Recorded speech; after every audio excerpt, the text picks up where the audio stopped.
జీవుని పయనము ఎప్పటికీ ఆగదు. మనం ఈనాడు పోయాము అని బాధపడవద్దు.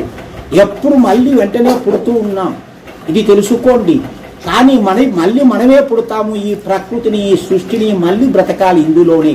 కాబట్టి నేను పోతే పోతాను, తర్వాత ఎటన్నా సావునీలే అని అంటూ ఉంటారు చాలామంది. ఇది తప్పు. మళ్ళీ మనం ఇక్కడికే రావాలి, మళ్ళీ అనుభవించాలి. ప్రకృతిని ఆ విధంగా చెడగొడితే మళ్ళీ మనం ప్రకృతిలోకి రావాలి కదా.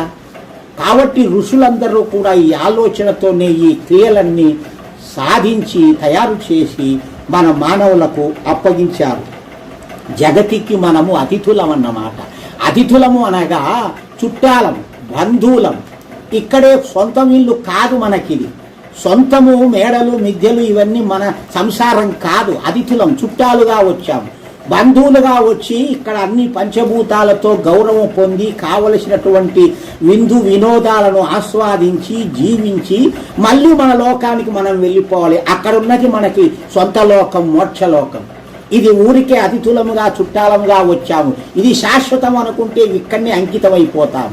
ఎందుకంటే ఈ ఆశలు వదలవు, ఈ మాయ వదలదు. ఈ మాయ వదలకపోయే నాది నాది అని ప్రాకులాడుచు బతుకుతున్నాం. ఏదో మనం చుట్టం చూపుగా వచ్చాము, దేవరకో తిన్నాళ్ళకో వచ్చినట్లు అని అనుకోవడంలే. నా సొంతం అని ఈ ఒక బంధువుల దగ్గర మనము అధికారం చెలాయిస్తున్నాం. కాబట్టి ఇది తప్పు చాలా. కాబట్టి ఎంతో కొంత మనము ఆ యొక్క ప్రకృతి చేసిన మర్యాదను మనము స్వీకరించుకొని తిరిగి ఆ ప్రకృతిని సుభిక్షంగా భగవంతుడికి, బంధువులకు, వాళ్లకు అప్పచెప్పి మనము పోవాలి. అది మానవుల యొక్క ధర్మం.